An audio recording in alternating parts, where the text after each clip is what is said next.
Boa tarde a todos. Estão todos bem? Eu também, graças a Deus. Muito bom. Com o tempo, nós vamos compreendendo que a fé não se impõe, que não tem como Deus simplesmente colocar a fé em nós, mas Ele sabe estimular a fé em nós, Ele sabe fazê-la brotar em nós e sabe fazer com que essa fé em nós dê frutos. Então vamos lá. A fé transporta montanhas. O poder da fé. Para compreender o poder da fé, como eu disse, nós temos de nos adentrar na doutrina espírita. Tanto que os missionários que vêm desde lá atrás, eles já vão devagar nos orientando. Olha, estuda as ciências do mundo, mas também busque estudar as ciências de Deus. Porque estudando as ciências de Deus, buscando essa religiosidade, nós vamos encontrar a nossa essência. Encontrando a nossa essência, nós vamos ter mais força. Porque é assim, o livro dos Espíritos vem nos dizer que existe a lei de conservação, que naturalmente o Espírito ele tem esse instinto de buscar a sua conservação a todo custo. E também o próprio livro dos Espíritos vem nos dizer que nós temos o instinto das paixões. Para que tudo isso? Isso nos foi dado por Deus para que nós possamos então buscar inicialmente a nossa sobrevivência material, para que nós busquemos nos conservar, para que nós busquemos sempre o melhor. E assim, então, com o passar do tempo, essa busca acontece. Nós aprendemos a buscar, mas trabalhando inicialmente, e também está nesse capítulo que nós chamamos de fé humana. O que é a fé humana? A fé humana é a primeira fé que o Espírito trabalha quando ele começa na sua ignorância. Ele busca somente a sua sobrevivência material. É a lei do mais forte, é olho por olho, dente por dente. É ele buscar a todo custo sobreviver e subir nos degraus da vida material, mas na maior parte das vezes usando os outros como degraus. Nós então começamos as nossas caminhadas evolutivas assim. Mas com o passar das reencarnações, tanto também nós vamos tendo pressentimentos, nós vamos tendo intuições. E as próprias reencarnações vão dando reviravoltas em nossas vidas. Antes nós estávamos bem, de repente a gente vem sem bens materiais, sem recursos materiais, sem família, às vezes também sem saúde física. Então nós vamos passando por todas as etapas evolutivas. E o ser, ele sabe, ele sente se ele já passou dificuldades. Ele sente se ele já foi mais rico, se ele já foi mais pobre. Muitas vezes ele se vê lá na realeza, outras vezes ele se vê na pobreza. Ele tem esse instinto. Ele lembra se já passou fome, ele lembra se já foi abastado. Então, com o tempo, ele vai começando a questionar a fé humana. Porque ele vai observando que, por mais que ele esteja querendo levar a melhor, o mundo dá voltas. O que a doutrina espírita chama de ação e reação. E o Cristo vem nos dizer, cada um conforme as suas obras. Porque o mais importante é a caminhada do Espírito. Quando o ser caminha, significa que ele está plantando, que ele vai ter o que colher. Mas nós precisamos saber qual é a qualidade do que estamos colhendo. E nós só conseguimos saber a qualidade do que estamos colhendo com o passar das reencarnações. Não tem como saber em uma só. Impossível. Impossível. É a partir de muitas, tanto que somos seres milenares. Já passamos por todos os continentes dessa terra, já falamos todas as línguas dessa terra, já passamos por todas as dificuldades possíveis e ainda vamos passar. Tudo isso para nos ensinar a ir devagar, aprendendo a elevar a nossa moral igual à observação das leis de Deus. E para conseguir isso, nós devemos então migrar de fé. Como assim? Antes fé humana, nós devemos migrar para a fé divina. E como que nós migramos para a fé divina? Buscando entender todos os sinais que nós vamos recebendo na humanidade. Quantos missionários que não tem? Quantos profetas que não tem? Quantas filosofias que vêm então trazer os ensinamentos do Cristo? Quantos profetas, desde antes do Cristo, missionários, e depois do Cristo, não vêm repetir as mesmas palavras do Cristo? Muitos de nós acreditamos que somos cristãos a partir do advento do Cristo. Eu acredito que nós somos cristãos antes mesmo de podermos reencarnar na Terra, quando estávamos em espírito, rodeando por essas paragens. E por que eu acredito que é assim? Porque o Cristo já estava governando esse planeta e preparando-o para nós. Então nós já estávamos aos cuidados do Cristo. A partir de então começamos a nossa jornada. E aí então vemos a necessidade. Temos então de acreditar nesses sinais. Porque nós estamos vendo que vem o sofrimento. E então muitos, quando começam a perceber o sofrimento, começam a tentar contra a própria vida. Porque trabalharam tanta fé humana, e nós estamos em um período que isso está o quê? Nós estamos vendo para todos os lados pessoas depressivas, pessoas reclamando das dificuldades, pessoas se fazendo de vítimas. Está certo que tem muitos fatores aí, mas na minha opinião, o principal, o primeiro é falta de fé em Deus, falta de buscar os conhecimentos religiosos que todos nós precisamos. Porque se nós fôssemos seres materiais, tudo bem, para que buscar isso? Né? Se existem os espíritos, mas nós somos seres materiais, se fôssemos um caso à parte, tudo bem, mas aí que está.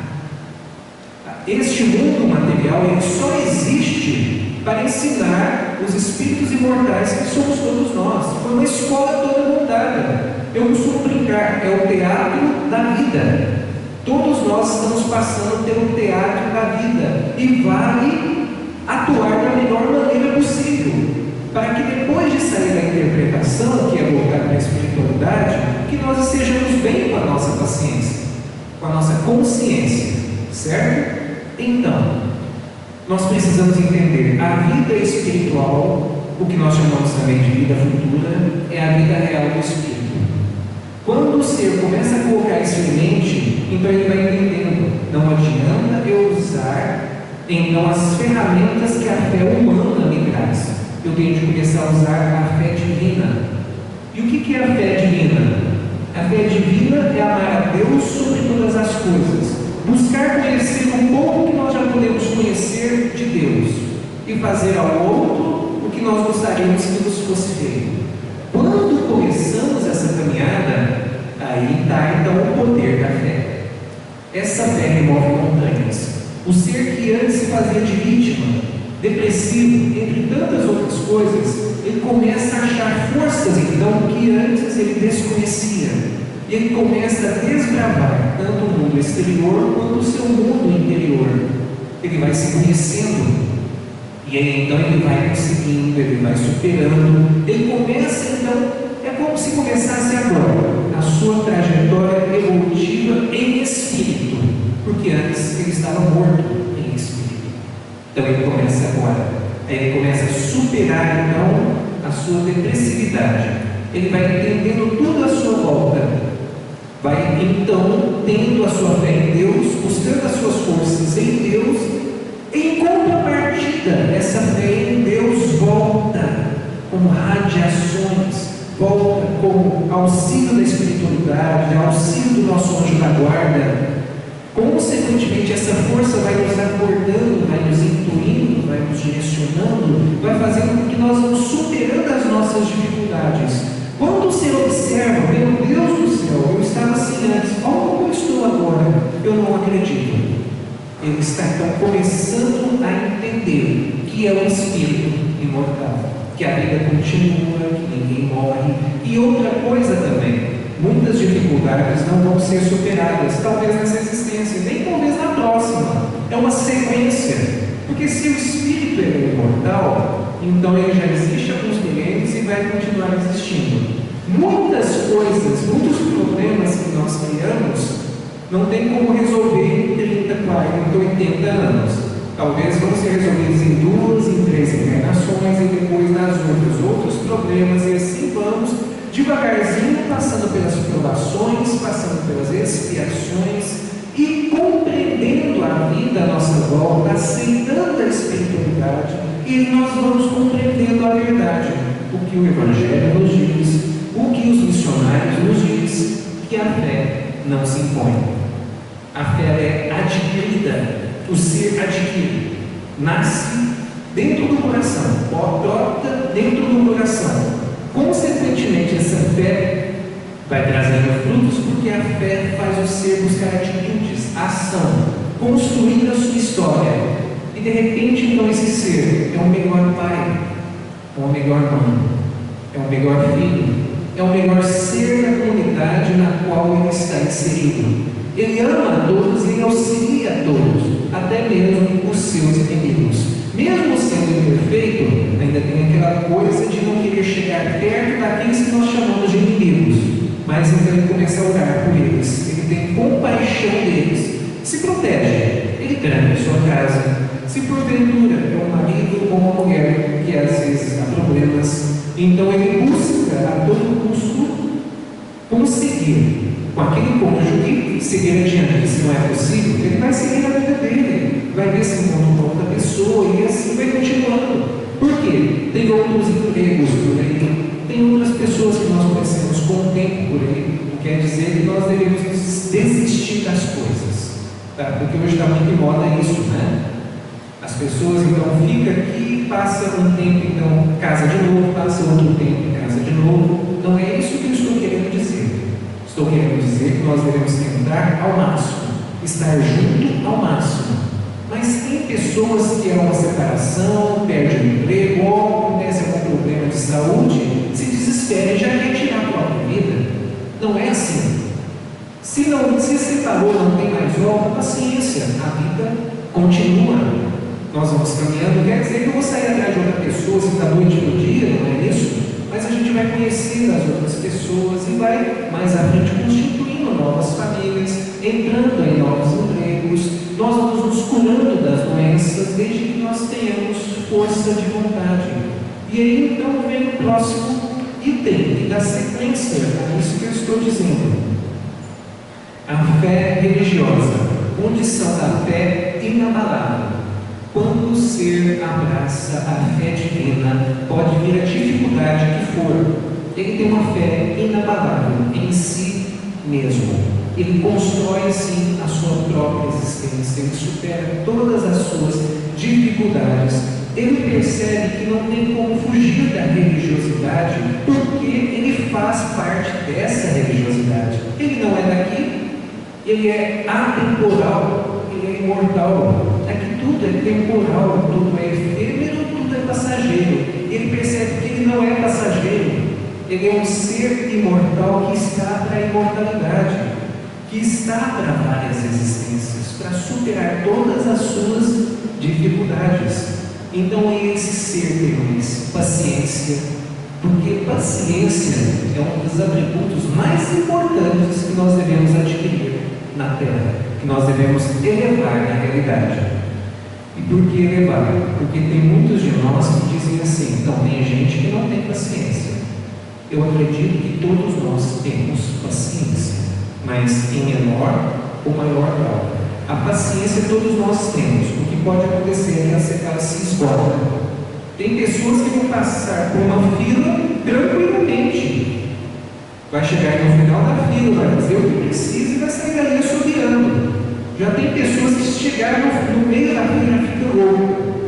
Já falam assim, meu Deus do céu, essa fila não acaba mais. Começa a reclamar, começa então a deixar todo mundo da fila nervoso. Então tem tudo disso.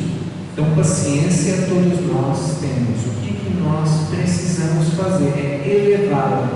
Elevando a paciência, o que eu consigo? Ter facilidades perante as minhas dificuldades, porque eu não vou me estressar, não vou me desesperar. Eu vou primeiro pensar: o que eu posso fazer para resolver esses problemas que estão à minha frente? Quando nós nos desesperamos, nós colocamos os pés pelas mãos. Quando nós nos acalmamos, nós resolvemos com mais clareza. Nós resolvemos as situações de nossa vida de uma forma mais fácil, porque não tem o peso da ignorância e da impaciência. E quem devagarzinho vai trabalhando a paciência, essa pessoa também tem mais devotamento para com o próximo. Essa pessoa tem mais esperança de dias melhores. Essa pessoa pratica mais caridade, mais auxílio ao seu semelhante. E por que ele faz isso? Porque ele percebe que perante as dificuldades, e muitas delas, como eu disse, a gente não consegue resolver de pronto. Ele percebe que, olha, se eu não consigo resolver as minhas dificuldades de pronto, não adianta eu arrancar os cabelos. Deixa eu ver o que eu posso ser útil. Então, de repente, são pessoas que estão auxiliando nas casas religiosas, estão auxiliando nas sopas, estão buscando voluntarismo, ser comunitárias, entre um tantão de outras coisas. Elas percebem que, se eu não estiver com o outro, quem vai estar por mim? Muitos vão achar estranho. Como assim? Eu devo estar com o outro para estar por mim? Essa é a realidade. Muitos dizem assim: eu tenho de estar por mim mesmo. Eu vou ficar aqui, sozinho, abandonado. Eu tenho de estar pelo outro, porque devagarzinho os outros vão estando por mim. É assim que nós evoluímos na Terra, estando pelos outros, auxiliando os outros, entendendo que as nossas existências pertencem às existências dos outros. É assim que nós devemos traçar as nossas caminhadas.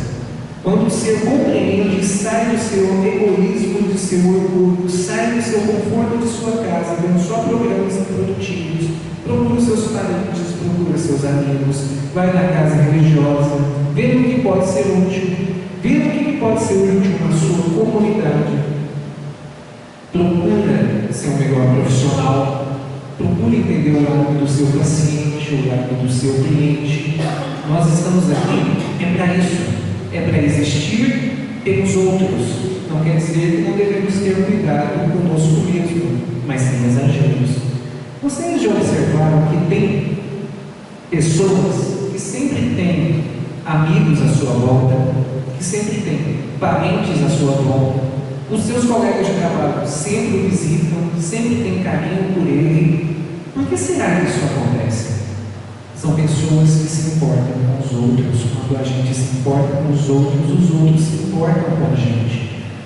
E muitos dizem assim: eu conheço pessoas nessa vida que se importou tanto com os outros, os filhos o abandonaram, os amigos, etc.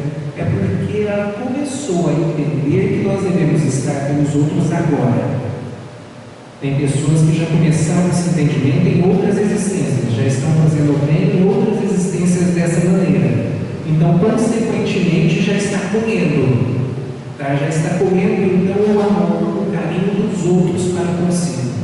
Se tem pessoas que hoje vivem pelos outros, auxiliam, amam, mas dá a impressão que os outros são ingratos para ela, é porque é essa ingratidão que ela trabalhava antes.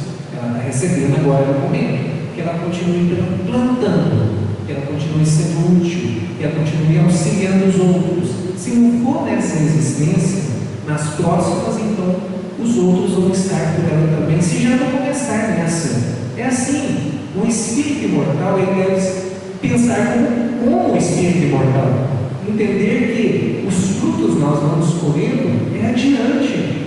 Vamos começar a deixar essa coisa de imediatismo de lado. Não vamos conseguir nada assim. Os imediatistas são materialistas. Vamos começar a pensar como espiritualistas, como espíritas.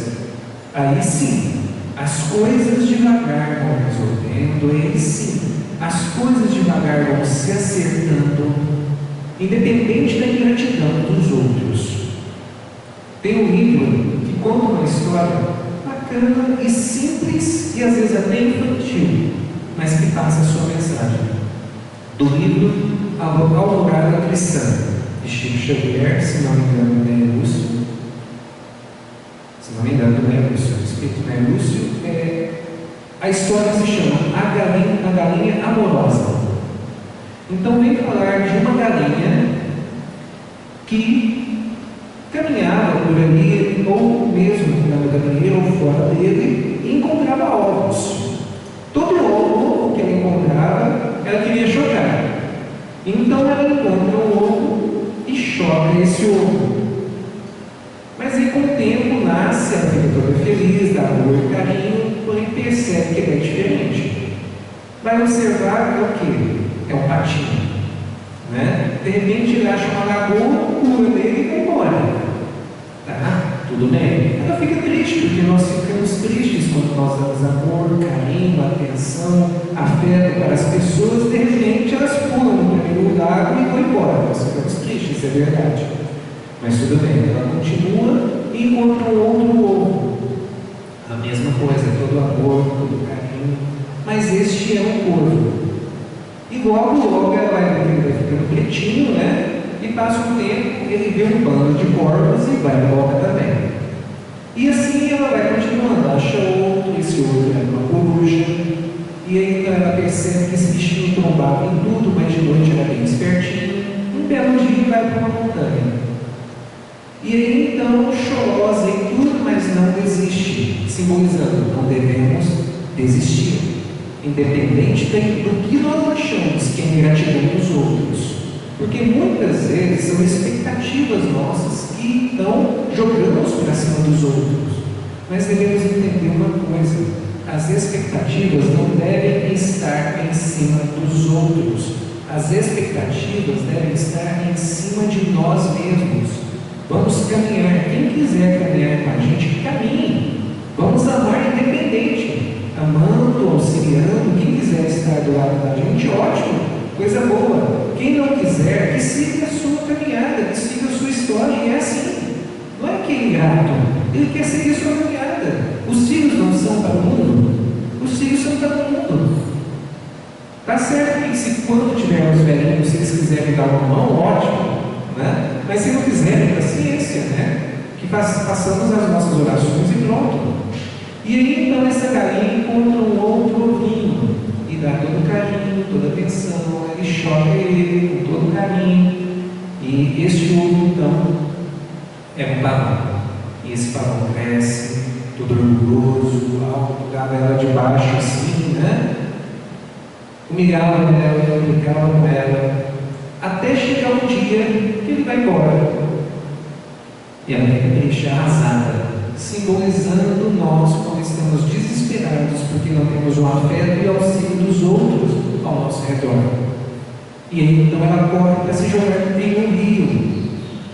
Mas uma galinha mais velha então a freia e conversa com ela: o que está acontecendo? Por que você está querendo fazer isso? Aí ela diz assim: olha, eu venho dando tanto carinho, tanta atenção para todos eles, etc. e tal, todos eles me abandonam. E aí então a galinha pergunta: estou até aumentando um pouco, você deu carinho, deu amor, deu atenção, deu afeto? Sim, então pronto. Deixa eles seguir as suas caminhadas, deixa eles seguir as suas estradas, se assim eles quiserem. Quem quiser ficar com você, ótimo. Você entendeu o sentido da vida. É isso mesmo. Continue dessa maneira, porque ninguém perde por amar. Quem perde são os que não sabem receber o amor. Os ingratos, esses perdem. Mas lembrando, nem sempre são ingratos. Tá? E assim, então, devagarzinho, com pequenas histórias como essa, nós vamos compreendendo a essência da vida. E este mesmo capítulo vem falar que a fé é a mãe da esperança e da caridade.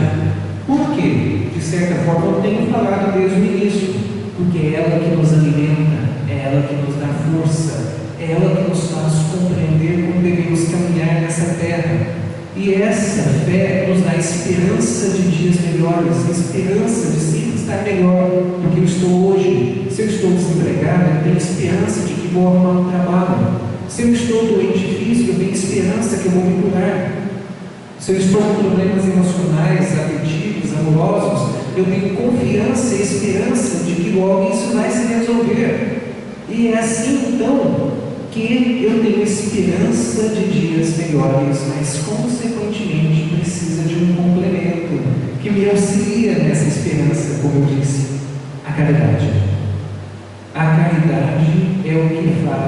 o ser, aprender o que é o amor, é a caridade.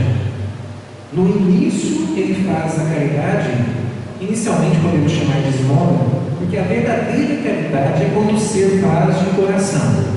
Mas a gente fala assim para os que estão ajudando. Não, você está fazendo caridade, nós temos que falar assim. Mas essa caridade, ela realmente se concretiza quando você usa o coração. Aí se torna a caridade. Tá? Tal qual, tem uma passagem no Evangelho que fala de dois homens. Um que tinha condições e outro que não tinha. E ambos doavam na sua trajetória, na sua existência física. Um era pobre e o outro era rico. Um doou, é verdade, porém, do teu necessário. O outro doava, mas o teu supérfluo. E quando os dois vinham a falecer, desencarnar, é feito um balanço do que eles puderam auxiliar. E aí então viram que o saco de moedas que o pobre auxiliava e doou pesava, pôs a balança, né? Mas tinha pouca moeda. E aí o pobre falou assim: é meu, eu doei porque eu pude, o que eu podia, eu doava.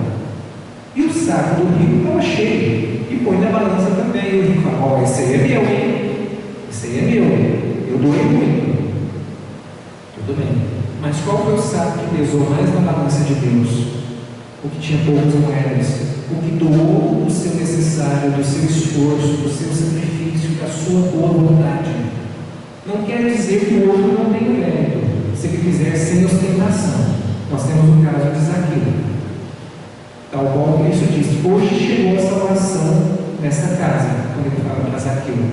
Porque Zaqueu disse que doaria metade dos seus bens aos pobres. Talvez ele não teria isso perto, mas ele estava fazendo de coração. Caridade. Mas desse rico era ostentação, porque ele doava do seu supérfluo e ostentando e mostrando para todo mundo. São essas pequenas lições que vão nos ensinando o que é a verdadeira caridade. Vamos falar o que é a verdadeira caridade. É quando nós fazemos ela com piedade, com fraternidade, com amorosidade, com carinho, com irmandade. Essa é a verdadeira caridade. Quando fazemos com dó e pena, estamos dando esmolas.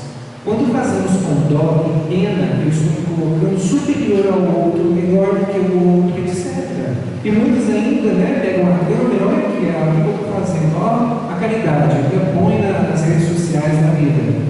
Certo? Essa não é a verdadeira caridade. Tanto que está lá no exemplo do Evangelho, no mesmo capítulo agora, só peço para decorar. Mas quem lê o Evangelho sabe que existe essa lição desses dois homens. Certo? E aí, então, lá Deus diz assim: olha, você doou um pouco, é verdade, mas você doou de coração e do seu necessário. Então, você fez a verdadeira caridade. Faça direito. E ele vai falar para o rico: olha, você doou muito, é verdade, mas do teu supérfluo. E ostentando. Passa à esquerda porque você fez, senão esmola. Mas pelo menos isso ainda lhe será útil. Porque está certo. Começa assim. Começa inicialmente conosco, ignorantes ainda, com dó e peninha dos outros e nos achando melhores. E nos achando: nossa, eu faço caridade, eu sou espírita, etc. Eu sou dessa religião que faz caridade, não é? Mas com o tempo o ser vai percebendo o que é a verdadeira caridade. Porque é a caridade que evolui o ser. É a caridade da educação dos bons pais que educam seus filhos. É a caridade dos filhos que buscam honrar os seus pais a todo custo. É a caridade dos bons profissionais ou dos bons trabalhadores que buscam valorizar as oportunidades de trabalho que têm, que busca valorizar os clientes e pacientes que a ele vêm. E assim, então, nós vamos devagarzinho aprendendo com essas lições do Evangelho que vão nos chamando a atenção. Sem caridade não tem evolução. Sem caridade não tem evolução física. Sem estar com o outro não tem evolução física. Muitos dizem assim: amor próprio é eu estar por mim mesmo, é eu viver por mim mesmo, é eu fazer as coisas por mim mesmo. Eu não tenho de viver para ninguém, eu tenho de viver para mim. Isso é egoísmo. O Ser que vive dessa maneira é um egoísta. Viver em espírito é realmente viver para os outros. Muitos não compreendem essa ideia. Muitos batem no peito e dizem assim: o corpo é meu, regras minhas. E um tantão de outras coisas, sendo que nada é nosso nessa terra, nada, nem corpo físico, tudo é emprestado. Tudo são instrumentos, tudo são ferramentas para nos auxiliar na nossa evolução material e espiritual na terra. Porque nós precisamos evoluir nas duas coisas, material e espiritual. E por quê? Como que eu auxilio o outro de mãos vazias? Até consigo, um abraço, uma conversa amiga, mas como que eu dou trabalho? Como que eu auxilio na dignidade do ser? Como que eu alcanço cura para as doenças? Como que eu auxilio o outro a ter moradia? Como que eu auxilio o outro a ter saúde? Não tem como. Nós precisamos trabalhar o meio material para alcançar o meio espiritual. Então foi o próprio Cristo que disse assim: dá a César o que é de César, paga seus impostos, trabalha, se profissionalize, tenha a sua casa, tenha a sua família, tenha o seu relativo conforto. Sim, isso nós podemos, sem exageros, sem abusos, e utilizando o máximo que nós pudermos dos bens terrenos como bons usufrutuários, e utilizando esses bens terrenos para auxiliar no meio terreno, porque ele é daqui, ele é da terra, ele não é nosso. Nós não somos daqui, como o próprio Cristo disse: meu reino não é deste mundo, nosso reino não é deste mundo, porque nós somos seres espirituais, nós pertencemos ao reino dele, mas nós precisamos estar aqui, precisamos estagiar aqui, precisamos conviver aqui, precisamos ir tirando arestas, perdoando, conciliando, convivendo, agregando. É só assim que se evolui, não tem outra maneira. Parábola da figueira seca. Aqui conta a história que Cristo estava na estrada junto com seus discípulos. Ele estava com fome e encontra uma figueira, mas chega até ela e não tinha frutos. Então ele disse assim: olha, que ninguém mais coma frutos de ti. Né? Aí tudo bem. No dia seguinte, quando eles estavam voltando pela mesma estrada, um dos discípulos vê a figueira, vê que estava seca, né? E diz para o Cristo assim: olha, a figueira que tu amaldiçoou secou. Né? Aí o Cristo disse assim, sobre a fé, que nós devemos elevar as nossas fés por aquele que tiver fé. Ele consegue levar as montanhas das suas dificuldades daqui para ali, e que aquele que não busca dar frutos, e aquele que não busca trabalhar, que não busca se edificar, que não busca conhecimentos, que não busca transformar o meio à sua volta, que não busca se edificar, se aproximando das leis de Deus e elevando a sua moral, vai secar. E nós estamos vendo muitas pessoas secas, sem frutos, isoladas, sozinhas, tristes, desesperadas e com depressão por causa disso. Porque ambas não estão entendendo que devem dar frutos, ambas não estão entendendo que devem trabalhar, que devem se edificar, que devem estudar as coisas da terra e as coisas de Deus. Enquanto não houver essa compreensão, essa pessoa vai ficar assim, seca, triste, egoísta, vaidosa, orgulhosa, e talvez passe por muitas reencarnações assim, se não entender as leis de Deus. A nossa sorte é que a doutrina espírita, desde quando foi codificada, apesar que, como eu disse também, desde que quando começou a humanidade, Cristo manda os missionários o tempo inteiro nos alertando sobre a espiritualidade, já está nos educando. E com o advento da doutrina espírita, não tem como ser, não dizer que não conhece mais sobre a espiritualidade, que não ouviu falar das coisas além da vida material. Não tem como dizer que nunca ouviu falar de Deus, da espiritualidade, de anjo da guarda, que somos espíritos imortais, que a vida continua. Numa época atual, não tem como. A doutrina espírita, ou essa espiritualidade, ou a lei da reencarnação, esse dogma da reencarnação, já está no mundo inteiro. Já era aplicado há muito tempo, e agora ele vem com toda a força. Então o ser de hoje não tem mais desculpas. Não tem mais desculpas para superar as suas dificuldades. Deve abraçar a religiosidade, como nós estamos fazendo aqui. Nós poderíamos muito bem, no sábado à tarde, né? Estarmos aí em algum churrasquinho, estarmos aí em algum bar, estarmos lá no shopping. Onde que nós estamos? Buscando a religiosidade, buscando a harmonia com a espiritualidade, para que ela nos harmonize e eleve os nossos pensamentos, eleve a nossa sintonia, nos dê uma consciência da vida verdadeira que é espiritual. É assim então que nós vamos devagar, elevando a nossa essência. O próprio Cristo disse: sois deuses. Se sois deuses, são capazes de superar todas as suas dificuldades, no sentido assim, somos filhos de Deus, nós temos poder em nossas mãos, nós temos poder em nossas mentes, basta que queiramos superar as dificuldades pelas quais nós passamos. Eu espero ter sido claro a respeito dos itens aqui desse capítulo. A fé transporta montanhas. Eu espero que tenha passado uma razoável interpretação. E para finalizar, até 10 para 5, né, que você sugeriu, é isso mesmo? Só um item do livro Caminho, Verdade e Vida, de Chico e Emmanuel. Essa é a minha base. Kardec, Chico, Caivara e Schubert. Eu estudo esses três primeiramente. Tem muita coisa para estudar, né? Muito bom. Semeadura. Mas tendo sido semeado, cresce. Jesus. Só essa frase aqui já fala muita coisa. Fala, tendo sido semeado, cresce. Se semearmos concórdia, piedade, fraternidade, amorosidade, pode ter certeza de uma coisa: isso retorna para nós.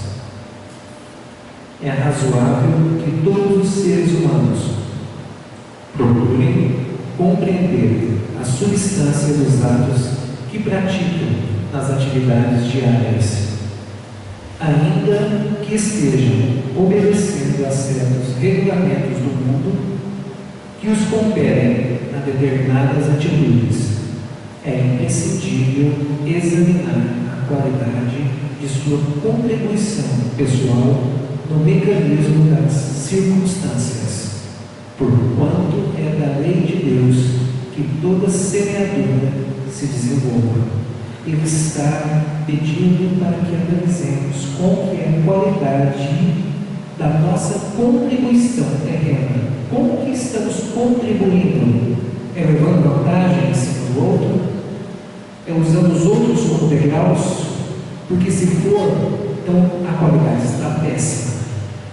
É isso que ele pede para que nós possamos então refletir sobre a qualidade da forma como agimos com os nossos parentes, com os nossos amigos, no nosso trabalho, de uma forma geral na comunidade. Como que agimos? Porque ele disse aqui, é natural que toda semeadura se desenvolva. Bem ou mal eu estou plantando. Porém também pode ser que eu colhe bem ou mal. A escolha é minha. O bem semeia a vida. O mal semeia a morte. Acabou de comentar. O primeiro é o movimento evolutivo na escala ascensional para a divindade. O segundo é a estagnação. Essa morte que ele quis dizer aqui, o bem semeia a vida espiritual. O mal semeia a morte espiritual. Quer dizer, morto em espírito. Ele não vive em espírito.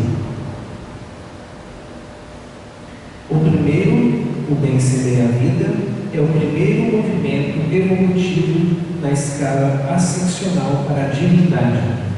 O segundo, o mal semeia a morte, é a estagnação. Muitos espíritos, de corpo em corpo, permanecem na Terra com as mesmas recapitulações durante milênios.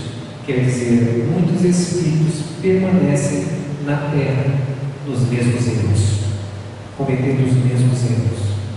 Bem rico reclama, bem rico abusa de todas as coisas e das pessoas, bem pobre reclama, e assim sucessivamente. Só depois de algum tempo, então, que ele reconhece. Está certo que tem alguns espíritos que reconhecem ao curto prazo de tempo. Já tem outros que, como diz aqui, são milênios. É mais sofrido. A semeadura prejudicial condicionou-os a chamada morte do pecado. Atravessam os dias, resgatando débitos escabrosos e caindo de novo pela renovação da sementeira indesejada. A existência deles constitui largo círculo vicioso, porque o mal os enraiza ao solo ardente e arene das paixões ingratas. Somente o bem pode conferir o galardão da liberdade suprema, representando a chave única, suscetível de abrir as portas sagradas do infinito à alma ansiosa. Haja, pois, suficiente cuidado em nós, cada dia, porquanto o bem ou o mal, tendo sido semeados, crescerão juntos de nós, de conformidade com as leis que regem a vida. Que tenhamos cuidado com as paixões. As paixões muitas vezes funcionam como um cavalo desenfreado.